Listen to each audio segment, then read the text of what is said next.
வணக்கம், எல்லாருக்கும் வணக்கம். காசிகால பைரவே பைரவரப்பணம் சரணம் ஜெகன்மாதா புவனேஸ்வரி திருவி சரணம் காசிதேவ குலபண்டார வேதாச்சாரியா தப்பாரமப்பணம் சரணம் காசியாதேவரி தவத்திரும் கனராமனகுரி தப்பாரமப்பணம் சரணம் பரம சிரமம் பேரேஸ்வரி நரடி பாபாஜி திருவிடையப்பணம் சரணம் ஓம் ஸ்ரீம் காலபைரவாய் கடாசம் ஓம் ஐம் சோனபைரேஸ்வரி ஓம் கிளிம் யோகபேஷபுஜம் சங்குருபைரவாய் மங்களம் ஓம் ஸ்ரீம் திருமாய் ஜெகன்மாதா பிதா பரம சிறுவைர பைரவம் திருவிடையப்பணம் சரணம் ஓம் கிரிம் நம சிவாய பைரவசி. இன்றைக்கி தேதி வந்து 11ஆம் தேதி 7ஆம் மாதம் 2025 வெள்ளிக்கிழமை உத்திராட நட்சத்திரம் சஞ்சாரம் பண்ணுறாரு. ஸோ சந்திர பகவான் இன்றைக்கி மலேசிய நேரப்படி 9 மணிக்கு மேலே உத்திராட நட்சத்திரம் சூரிய பகவான் நட்சத்திரத்தில் வந்து சந்திர பகவான் சஞ்சாரம் பண்ணுறாரு. இது ரொம்ப விசேஷம். அதாவது எப்படின்னு சொன்னால் திவ்ய விஷ்ணு ததா வாரஹா நட்சத்திர விஷ்ணு விவசா யோகசகாரணம் சேவசர விஷ்ணு மா ஜெகத்குரு குரு பிரம்மா குரு விஷ்ணு குருதெய்வ மகேஸ்வரா குரு சாட்சாத் பிரபம்மா தஸ்மை ஸ்ரீ குருவே நமோ நமः. ஜெயந்தி மங்கள மந்திராகாரி பத்ரகாளி கபாலி துர்காசுமா சிவராத்திரி ஸ்வஹாசுதா நமஸ்துதே. அதாவது இன்னைக்கு வந்து ஜெகன்மாதா யோகமாயா ஸ்ரீ புவனேஸ்வரி தேவி காசிகால பைரவி பைரவனுடைய ஆன்மீக தகவல். அதாவது 54வது சதஸ்னால் ஒரு ஆன்மீக தகவலை பற்றி சொல்வது. இன்றைக்கி நேற்று நான் வந்து இந்த எள்ளிச்சட்டி பற்றி நான் பேசியிருந்தேன். அது நான் கண்ட உண்மை, நான் கண்ட ஆராய்ச்சி. சிலர் குருமார்கள் கூட என்கிட்ட ஒரு ப்ரூஃப் காமிச்சிருந்தாங்க. அதாவது காஞ்சி பெரியார் தெரியும், இடையில சமாதியானார், அவரு கூட எலிச்சட்டி போடாதீங்க சொல்லியிருந்தார். அதே மாதிரி அவர் 2வது ஒரு வார்த்தை சொல்லியிருந்தார், இந்த மண்ணுக்கு அதிபதி வந்து காலபைரவரை கும்பிடுங்கயான்னு சொல்லி சொன்ன ஒரு வார்த்தையை கூட சிலர் என்ன ப்ரூஃப் காமிக்கலை. அது கண்டிப்பாக ஒரு நாள் வெளியே வரும். அப்போ எல்லோரும் அதை உணர்வீங்க. சரி, சந்தோஷம். ஆனால் என்னோட வழிபாட்டில் சேர்ந்தவங்க நான் சொல்கிறத நான் குருவாக இருப்பதால் கரெக்டான வழிபாடு தான் சொல்லிக் கொடுக்கணும். ஆனால் சில இல்லை, நான் வந்து என்னோடய குரு சொன்னார், நான் எலிச்செடி போடனா நீங்கள் போடுங்க தயவுசெய்து, நான் வந்து அதெல்லாம் வந்து தடுக்க மாட்டேன். உங்களோட தர்மம். இன்றைக்கினா ஒரு நாள் உண்மையான வழிபாடு உங்களுக்கு தெரிய வரும்போது அப்போ நீங்கள் கொஞ்சம் வருத்தப்படுங்க. அப்பயே வந்து ரவி குருக்கள் சொன்னார், நம்ம தான் கேட்குறேன். சரி, பரவாயில்ல, இருக்கட்டும். நான் வந்து இந்த சிராதத்தை பற்றி நான் சொல்ல விஷ்ணு பாதத்தட்டை பற்றி பேசியிருந்தேன். அதெல்லாம் தெரிஞ்சுங்க. விஷ்ணு பாதம் ஒன்று இருக்குது. அது வந்து ரொம்ப விசேஷமான சிராத்தம்னா முன்னோர்களுக்கு செய்கிற வழிபாடு முறைகள் சிராத்தம். 2வது வந்து குஷி காண்டி பற்றி. இதெல்லாம் காசியில் தான் கிடைக்கும். காசி காயா புத்த காயா இங்கே தான் கிடைக்கும். ஏன்னா இது தமிழ்நாட்டுக்காரங்க ஏன் அது இன்னும் முக்கியத்துவம் கொடுக்க மாட்டாங்க எனக்கும் தெரியல. தமிழவங்க வழிபாட்டில் சிறந்தவங்க. எனக்கு தெரிஞ்ச தமிழவங்க மாதிரி ஒரு அப்பாவே நல்லவங்க நான் பார்த்ததில்லை. நான் நிறையா மதத்துக்காரங்க பழகியிருக்கேன். இந்திக்காரங்க, உருதுக்காரங்க, அகோரிகள், இவங்கெல்லாம் நான் பழகியிருக்கேன். ஒரு வெளி தோற்றத்தோடு அது எப்படின்னா ஒரு அவங்க மனசில் என்ன இருக்காது. அவங்களுக்கு தெரிஞ்சது செய்கிறாங்க, அன்பாக பழகுவாங்க. அவங்களுக்கு வழிபாடு தெரியாது. அப்பாவிகள் உண்மையிலே சொன்னால். சிலர் வந்து எல்லாம் கற்றுக்கிட்டு வெளியே சொல்லாமல் ரகசியமாக கும்புற மதங்கள்லாம் இருக்குது. சில பக்கம் இருக்கட்டும். இப்போ வந்து இந்த குஷி காண்டி பற்றி சொல்லியிருந்தேன். அடுத்தது வந்து பவித்ரா மோதிரம் பற்றி காமிச்சிருந்தேன். அப்புறம் யாழி மோதிரம். இதெல்லாம் வந்து நீங்கள் தெரிஞ்சுக்கங்க. இதெல்லாம் வந்து சாஸ்திரத்தில் இருக்குது. இதெல்லாம் நீங்கள் வந்து பயன்படுத்தணும். அதே மாதிரி சிலர் வந்து என்ன கேட்டிருந்தாங்கன்னா, ஒரு குருக்கள் தான் கேட்டிருந்தாரு. ஒருத்தர் வந்து ஒரு தந்தை, வயசான தாய் தந்தை வந்து ஏகாதசி திதியில் சாஜு அணிஞ்சிட்டான். அதாவது ஏகாதசி திதியில் வந்து நான் சொல்லியிருந்தேன்ல, ஒருத்தர் எந்த நட்சத்திரத்தில் சாஜும்னா இறந்துட்டாங்கன்னா நட்சத்திர தோஷத்தையும் பார்க்கணும். அதே மாதிரி திதி ரொம்ப முக்கியம். அப்போ ஒருத்தவங்க வந்து ஏகாதசி திதியில் சாஜு அணிஞ்சிட்டா, அதை இறந்துட்டாங்கன்னா வருஷ திதி வருது பார்த்தீங்களா. வருஷ திதி ஒரு வருஷம் கழித்து ஒரு வருஷம் தலை தவசம்னு சொல்லுவாங்க தமிழில். அந்த திலா யாகத்தை, அதாவது திதி அன்னைக்கு திலா யாகம் செய்யணும். ஆத்தங்கார ஓரத்தில், சுத்தமாக நதிகள் ஓரத்தில், பசுமாட்டு தொழுவத்தில், மல்லடி வாரத்தில் 500 பிண்டம் முடித்து வைத்து திலா யாகம் செய்யணும். அதுக்கு பேர் வந்து அது குருமார்கள் தெரியும். வீட்டில் படையல் போட்டு அதெல்லாம் வந்து சாஸ்திரத்தில் இல்லை. உங்கள் நம்பிக்கை தான் நீங்கள் செஞ்சீங்க, அது ஒன்றும் பிரச்சனை இல்லை.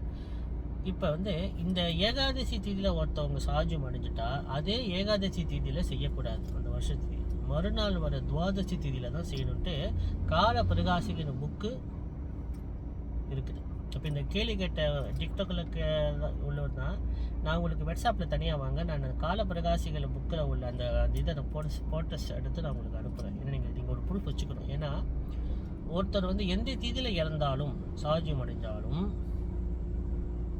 அந்த திதியில் தான் அவங்க வருஷ திதி செய்யணும்னு சாஸ்திரம். அப்படி அந்த திதி தவறி போனால் ஒரு வாரத்துக்குள்ளே அந்த திதி நட்சத்திரம் வேகம் இருக்கும். அந்த திதி முடிஞ்ச வர சனிக்கிழமை, திதி முடிஞ்ச ஞாயிற்றுக்கிழமை அந்த பூஜையை நம்ம செய்யலாம் அப்படின்னு சாஸ்திரம் சொல்லுது.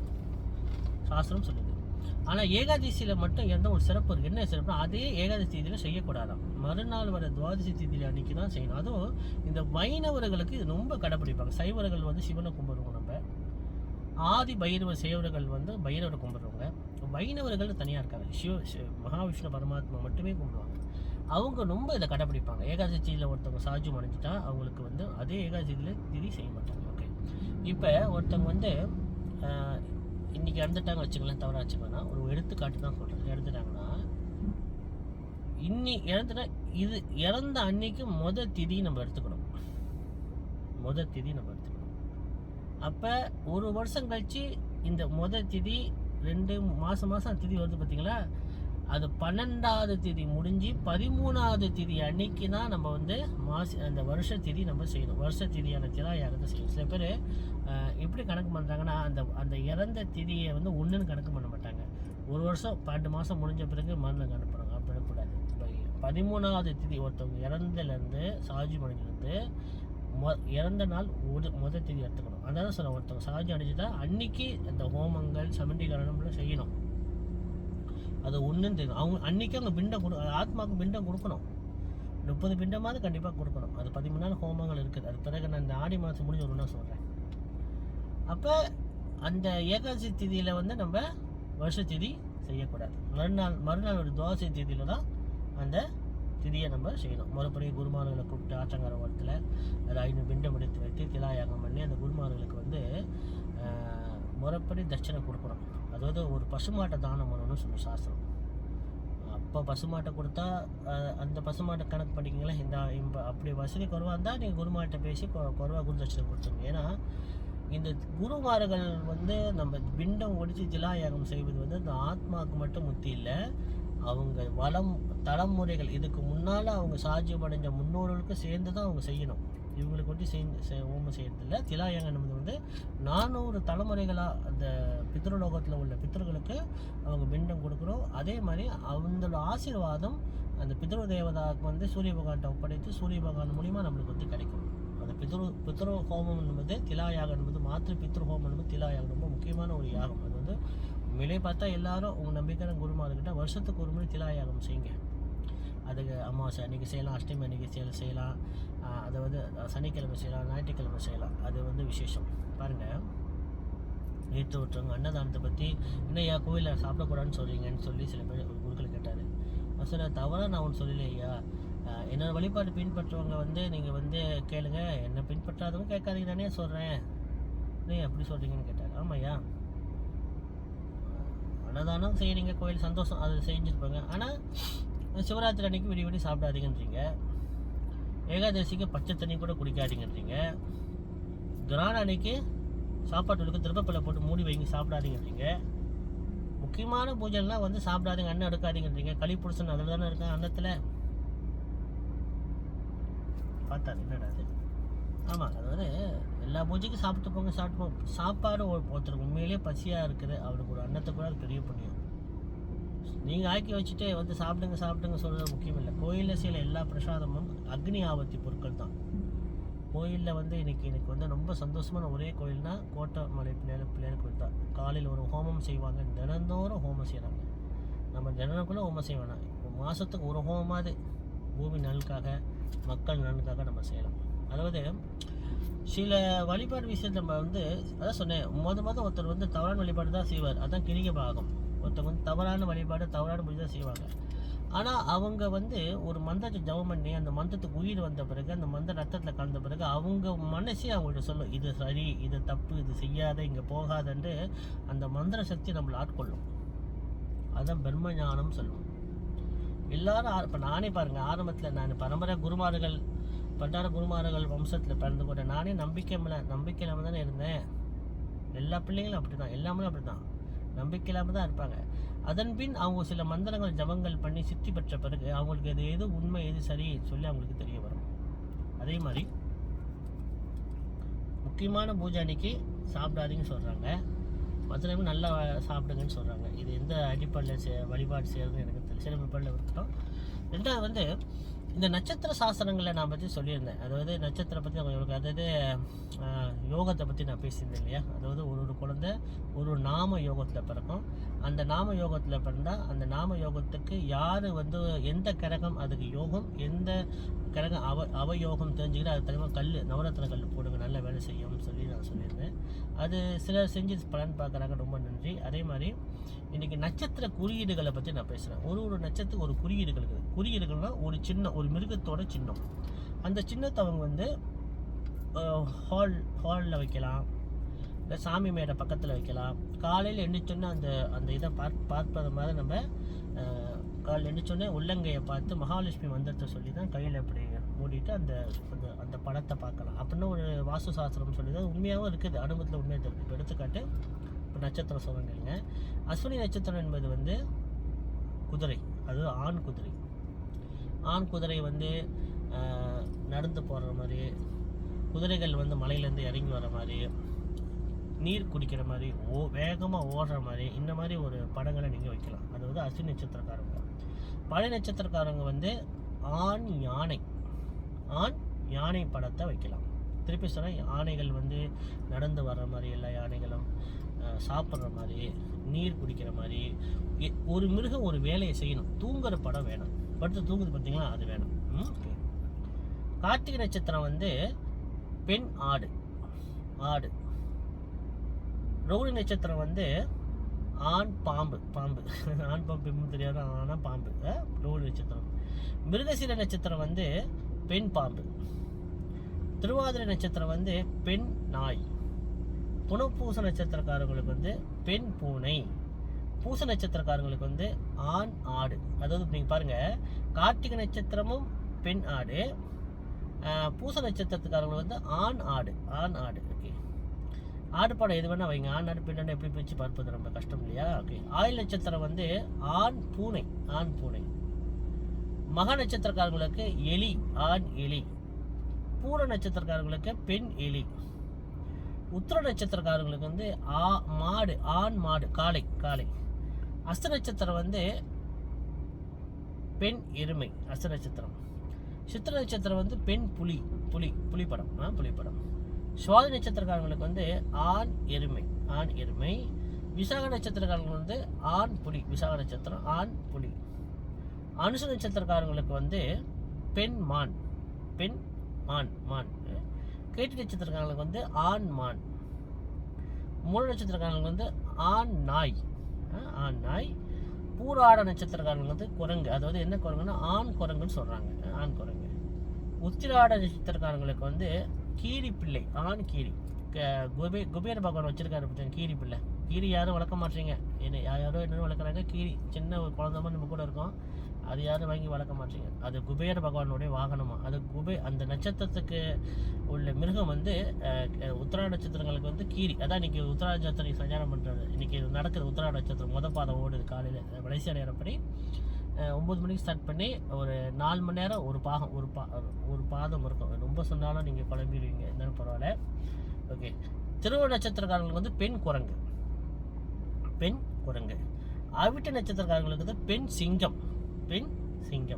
சதி நட்சத்திரக்காரங்களுக்கு பெண் குதிரை. பூரட்டாதி நட்சத்திரக்காரங்களுக்கு ஆண் சிங்கம். உத்திரட்டாதி நட்சத்திரக்காரங்களுக்கு பெண் மாடு. ரேவதி நட்சத்திரக்காரங்களுக்கு பெண் யானை. அதாவது இந்த நட்சத்திரக்காரங்களுக்கு உள்ள மிருகங்கள் இதெல்லாம். இதில் இந்த பொருத்தம் பார்க்கும்போது 12 பொருத்தத்தில் இந்த யோனி பொருத்தம்னு ஒன்று எடுப்பாங்க குருமார்கள். அதில் தாம்பத்திய உறவை பற்றி சொல்கிறது. இது இந்த யோனி பொருத்தம் இல்லைன்னா சேர்க்கக்கூடாது பொருத்தத்தை அப்படின்னு ஒரு ரிஷிகள் எழுதியிருக்காங்க. யோனி பொருத்தம் இல்லைன்னா சேர்க்கக்கூடாது, யோனியும் லட்சி பொருத்தம்லாம் சேர்க்கக்கூடாதுன்னு சொல்கிறாங்க. இப்போ இந்த மாதிரி நட்சத்திரத்துக்குள்ளே இந்த குறியீடுகள் இந்த சின்னங்கள் அவங்க மோதிரமாக செஞ்சு போட்டுக்கலாம். பென்டனா பச்சைகளை எடுத்துக்காட்டு, அஸ்வினி நட்சத்திரக்காரங்களுக்கு குதிரை சொன்னேன் இல்லையா, குதிரை உருவம் பதிச்ச மோதிரம் போடலாம், குதிரை பெண்டனங்கள் போடலாம். போட்டு அவங்க மந்திர ஜபங்கள் பண்ணும்போது காலையில் அவங்க அந்த படத்தை வச்சு பார்ப்பது, இதெல்லாம் பார்க்கும்போது நம்மளுக்கு சில யோகங்கள் வரும். இது வாஸ்து சாஸ்திரம் சொல்லுது. நானும் இது அனுபவத்தை நான் பார்த்துருக்கேன். வாஸ்து சாஸ்திரம் பொய்ன்னு சொல்கிறவங்க ஒரு சின்ன வேண்டுகோள். வாஸ்து சாஸ்திரம் பொய் இல்லை, உண்மை. அதுக்கு விஸ்வகர்மான்னு ஒரு தேவதையே இருக்காது, விஸ்வகர்மா. அப்போ தான் ஒருத்தவங்க கல்யாணம் பண்ணி கர்ப்பமாக இருந்தாங்க. அப்போ வீடு வாங்கிட்டாங்க, கல்யாணம் பண்ணிக்கணும் வீடு வாங்கிட்டாங்க. அப்போ வந்து அவங்க வந்து வீடை உடச்சி கட்டினாங்க. நான் சொன்னேன், விருப்பமாக இருக்கிறீங்க, இப்போ எதுவுமே உடச்சி கட்டக்கூடாது, வீட்டை கட்டக்கூடாது, பிள்ளை கலைஞ்சிரும், ரொம்ப ஆபத்துமான்னு சொன்னேன். அப்போ குடும்பத்துலலாம் சில குருமார்கள் இருப்பாங்களே, அரைக்குறையாக கொஞ்சம் படித்த குடும்பம், அவங்க சொன்னேன் அதெல்லாம் நம்பி இருக்க வேணாம், இந்த காலத்துலேயும் நடக்க போகுது. கேட்கல, அவங்க உடச்சி கட்டினாங்க, குழந்தை கலைஞ்சி போய் ரொம்ப வருத்தப்பட்டு சொல்லிட்டு போனாங்க. சொன்னேன் எல்லாம் பரவாயில்லம்மா, சந்தன கோபாலகிருஷ்ணன் ஒரு மந்திரம் நான் சொல்லிக் கொடுக்குறேன், அதை நீங்கள் படிச்சுட்டு வாங்க.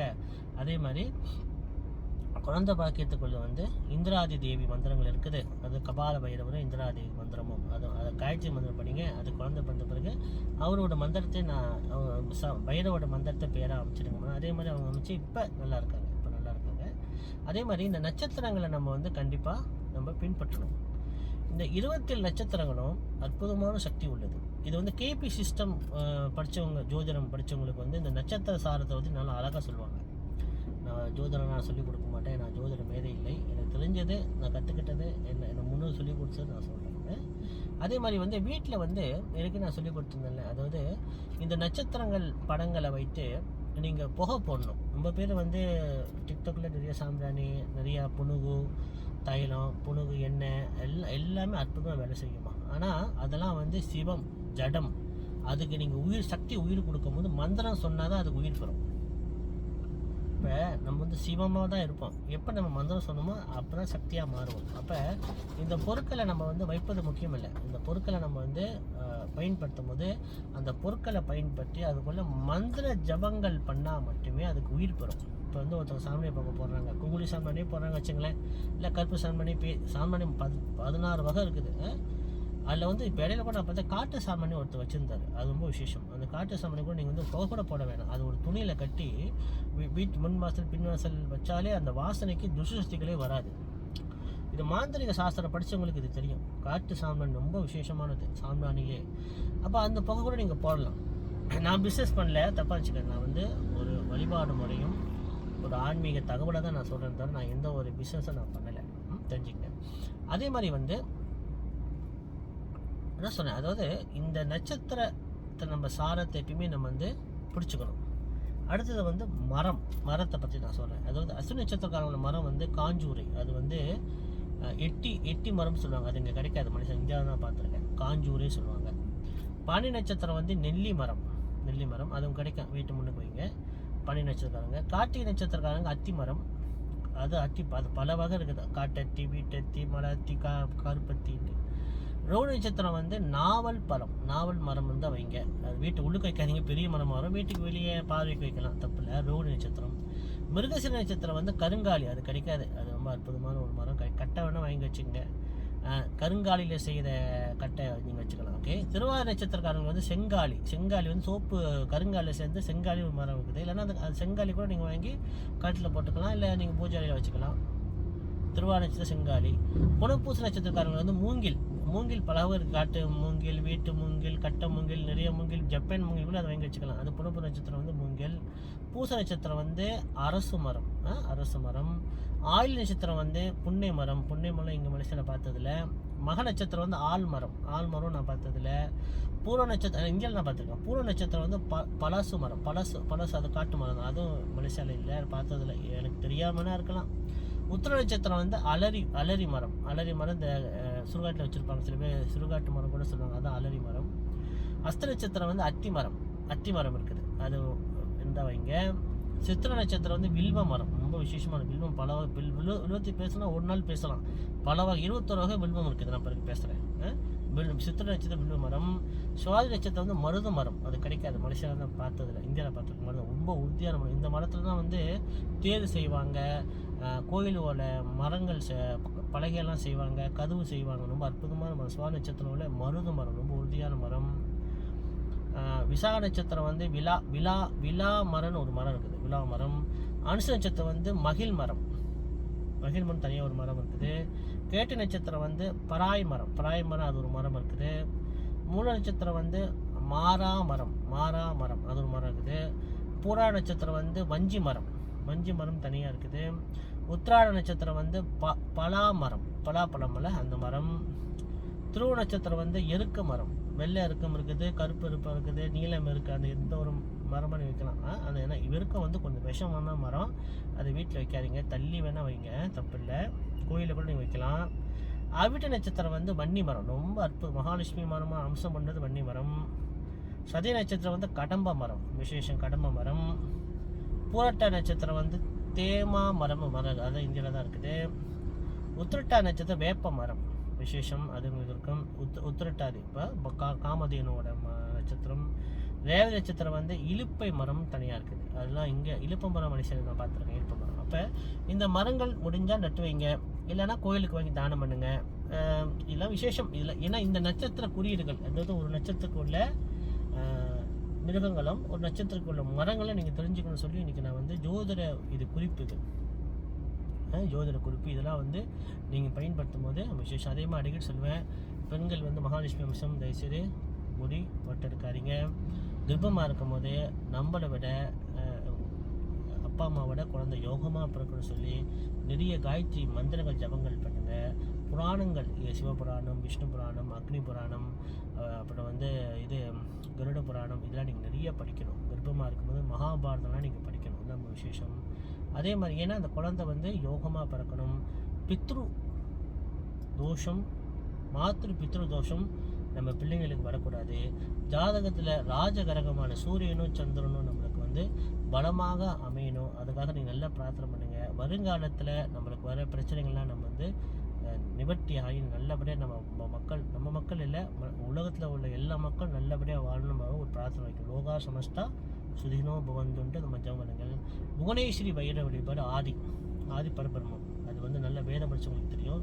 அவங்கள வந்து மனசால் பிரார்த்தனை பண்ணி அதுக்குள்ளே மந்திர ஜபங்கள் நிறையா பண்ணுவேன். இன்னைக்குள்ள ஆன்மீக தகவல். நான் அடுத்த வாரம் நான் வந்து இந்த சில விஷயங்களை ஒன்று பேசிட்டு வரேன். முடிஞ்ச வரைக்கும் நீங்கள் இதை வந்து நீங்கள் சேவ் பண்ணி வச்சுங்க, மற்றவங்களுக்கு அனுப்புங்க. நான் திருப்பி சொல்கிறேன், டிக்டாக் நான் பிஸ்னஸ் பண்ணேன், ஆன்மீக தகவல் என்னோடய குரூப் அட்மின் சொன்னதால் நான் செஞ்சுட்டு வரேன். காசிகாலா பைரவி பைரவ அப்படம் சரணம் ஜெகன்மாதா புவனேஸ்வரி திரு சரணமங்கிரம் நம சிவாய பைரவ சிவம்.